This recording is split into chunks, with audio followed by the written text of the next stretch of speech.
Hey everybody, how's it going? Welcome to the NodeQ.com live recap of Friday Night Smackdown for November the 20th, 2020. We have Survivor Series this Sunday on pay-per-view. My birthday, November 22nd.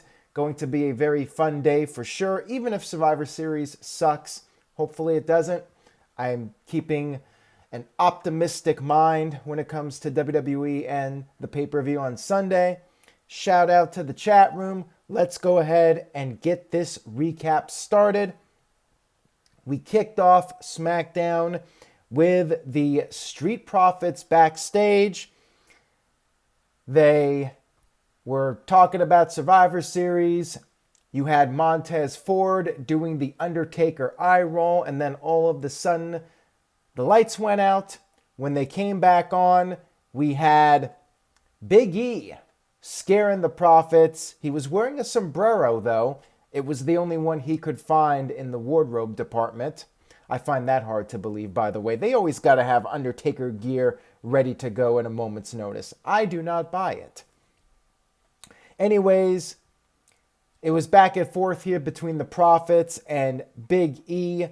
And Big E said that they will be going up against Kofi Kingston, who 2 years ago won the WWE title at Wrestlemania.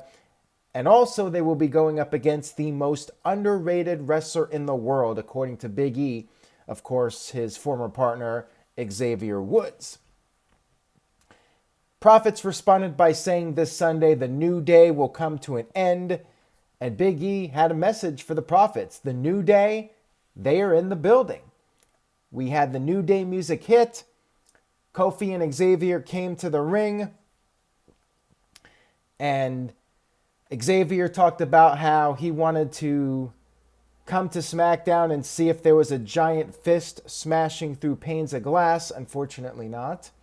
And Kofi talked about how he hates the WWE on Fox Twitter account. They talked about the Profits, and Kofi said that the Street Profits, they may want the smoke, but they damn sure do not want the New Day's fire. This led to Sami Zayn coming out and talked about how WWE is protecting The Undertaker from him and said there will be no protection for Bobby Lashley on Sunday. I'm sure we're all laughing at that one. And then New Day made fun of Zayn for looking like a guy who lives in a studio apartment, 400 square feet. King Corbin came out.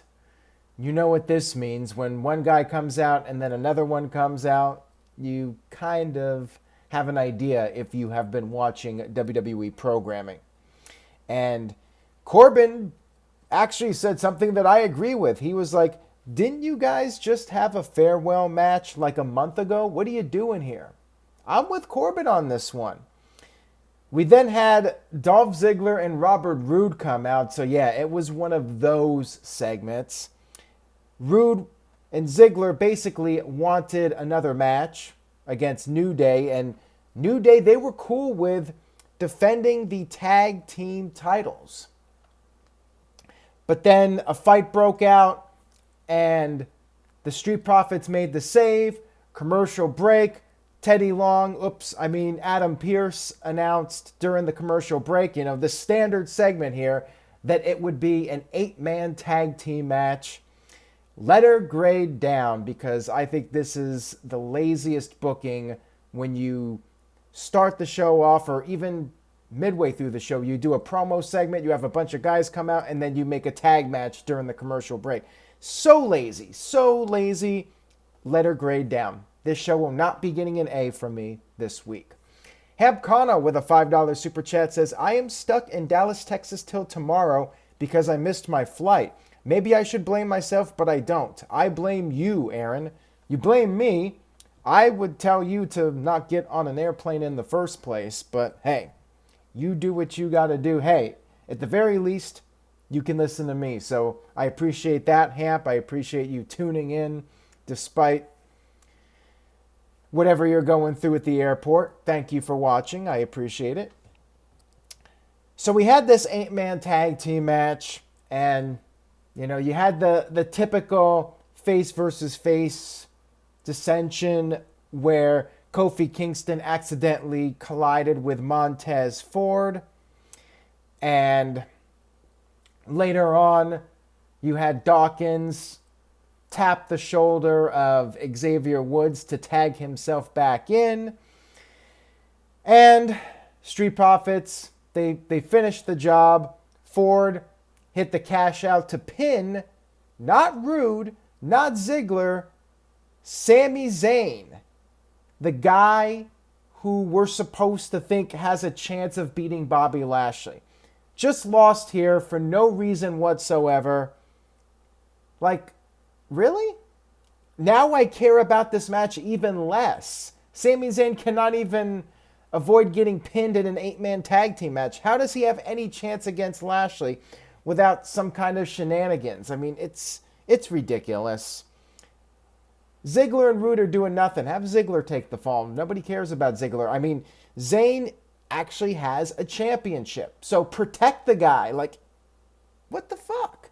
And I just dropped an F-bomb, which I never do. I should give another letter grade down just for that, but I'll give one letter grade down for that whole beginning of the show. In my opinion, easily skippable. If you haven't watched the show, of course. If you did, then, well, too late. We had Daniel Bryan backstage, and he has a brand new haircut. Somebody got a haircut. And he kind of looks like Adam Levine from Maroon 5. He's got that very trendy haircut where it's shaved here, and then he's got like the longer hair on top. Sami Zayn showed up. He was very upset. He was venting at Bryan, and Bryan put his face mask on. I guess maybe he felt that Sami Zayn was not tested, or even if he was, he did not want to risk anything. Zayn said that he never forgets, and this isn't over between him and Bryan. Bryan shoved Zayn down just to make him look more like a geek. And then after the commercial, Daniel Bryan was interviewed about Jey Uso. Remember the last time we saw Bryan, he was beat up by Jey Uso and pushed out of the stretcher. He's back now, and he said that he's not concerned about coming back too soon. However, Jey Uso should be concerned, and he said it's nothing personal. Backstage, we had Adam Pearce picking the final member for Team Smackdown. Yeah, it's up to Adam Pearce. I thought the team captain would pick the final person. The whole thing's ridiculous. Anyways, there's a lot of guys Adam Pearce could put in this match. He could put in Lars Sullivan, who was dominant. He would be interesting in that match, seeing him go up against Braun Strowman or something. He could have gone with anybody, but he went with Otis. And Rob Klein with a $5 super chat says, F Otis. Yeah, I mean, I feel bad because I liked the Otis and Mandy Rose storyline. I do like Otis, but yeah, he's been booked so poorly, and it's like, I do not care about this at all. I guess he needs somebody to take the fall, and suffice to say, I will not be changing my prediction for Sunday. Team Raw all the way. They've had the dissension, but they will get over it, and they will prevail. I mean, Rollins is leaving. You got Otis now on the team. You got a bunch of other jabronis. Yeah, Raw's definitely winning. Watch, they end up losing. And then Adam Pearce also chose Bayley for SmackDown, which in kayfabe terms is much better because Bayley had that very lengthy run as women's champion. Of course, I look at it from the smart fan perspective. Now that Bayley's no longer champion, she's probably going to be pushed down the card and job on TV all the time. I mean, hell, she was jobbing a lot when she was the champion. So that really doesn't mean anything from that point of view. However, on paper, it should mean something. And Natalya was very upset because she's the boat. By the way, that is not catching on. It's not getting heel heat. It's just stupid. The boat thing, not working. Natalya was given a match for the final spot, and we'll talk about that here in a few minutes. We had Seth Rollins cut a promo for his match with Murphy. Basically, he's very pissed off, and he said that Murphy is going to go back to being what he was before he became the disciple. He will go back to being nothing. We had Natalya versus Tamina, and, well, not much to say about this match. Practically a squash. You had Bianca Belair out there on commentary, and Bayley was out there. Natalya picked up the win with the sharpshooter, and, yeah, Natalya is the final member of the women's team. Again, not changing my pick. Team Raw will be winning. Either Lana is the sole survivor or Nia Jax and Shayna dominates, but the only chance for SmackDown is if WWE is really hell-bent on pushing Bianca Belair. Bianca Belair, to me, is the only way, the only path that I see to SmackDown winning on Sunday. If WWE is really feeling strong about wanting to push Bianca Belair. Otherwise, I think SmackDown's pretty much going to be taken out fairly quickly. We had the contract signing between Roman Reigns and Drew McIntyre. I hate the contract signing segments. We have to have one every single pay-per-view. And there was one creative thing, and I do like when we see something different. I liked that Roman Reigns was in the center. Basically, he was at the head of the table. I thought that was a really nice touch there. And Reigns was being really cocky and said, yeah, he knew Drew could get the job done. He knew Drew could beat Randy Orton. However, Drew McIntyre, right guy, right place at the wrong time. And Drew responded by saying he's not going to get angry. He's not going to flip over a table. Thank goodness, because we all know that table has a family. And Drew said he's just focused on the match, and he won the title not for Roman Reigns, but for him.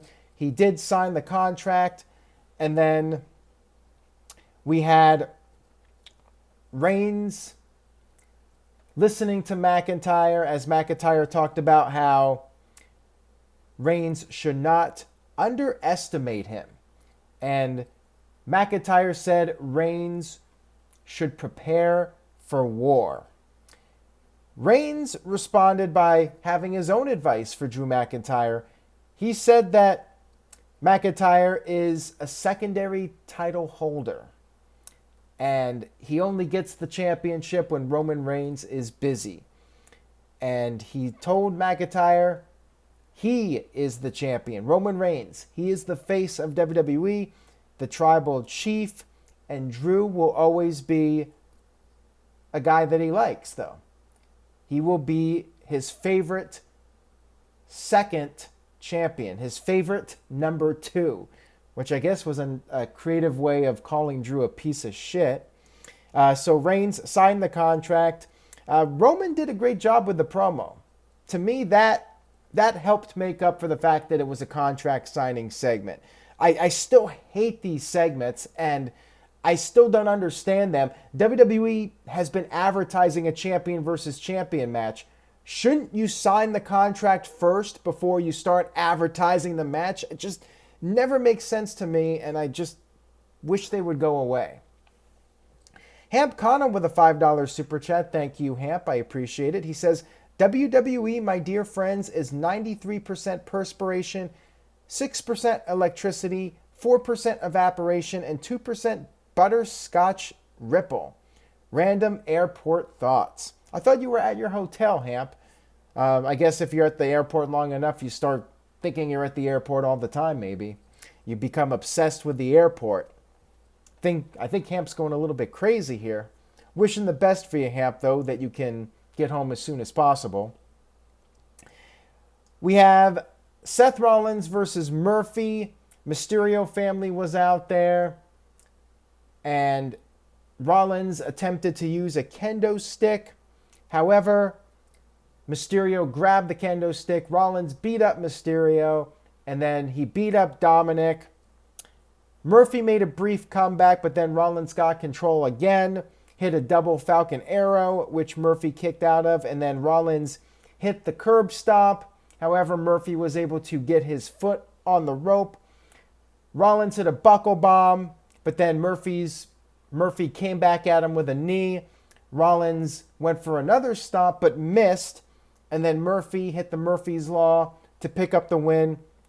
Solid match here. I did not think that it was necessary for the Mysterios to be out there. I would have rather this had just been one-on-one. Like, I kind of felt like it cheapened Murphy's win a little bit because you had the Mysterio guys out there to be a distraction for Rollins.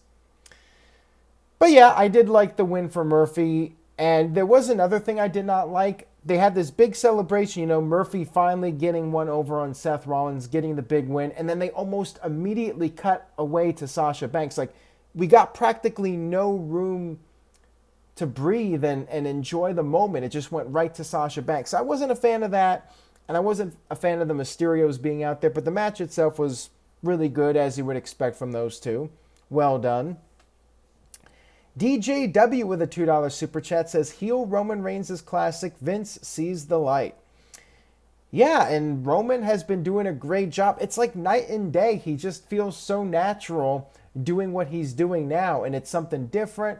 And you could tell Reigns is really having fun with it, and it's not just him coming out there and having to do something that's scripted for him. It feels like it's something that's coming from within, and he's just having a great time playing this character. And TJS with a $3 super chat says, heel Roman Reigns is on another level. Holy crap, charisma. Yeah, absolutely. Reigns is knocking it out of the park so far. He continues to be the guy. He is the tribal chief. So far, he has lived up to the moniker. And Rob Klein with a $2 super chat, Robbie Vice, says, is TJS going to debate me? Great no DQ debate. I think we can make that happen. We have several people. Adrian wants to debate. Gary Joe on Facebook wants to debate you, Rob. We got to make something happen. We got to do another AEW debate. We had our biggest numbers for the no DQ review this week when we talked about AEW, and I apologize, guys, for all the negativity about AEW. I tried to defend it, but Rob and Virtue, they're very critical of it right now, and even Jeff jumped on the bandwagon. Jeff will go on Twitter and praise AEW, but then when Virtue and Robbie start criticizing it, Jeff has to agree with them and become an AEW hater.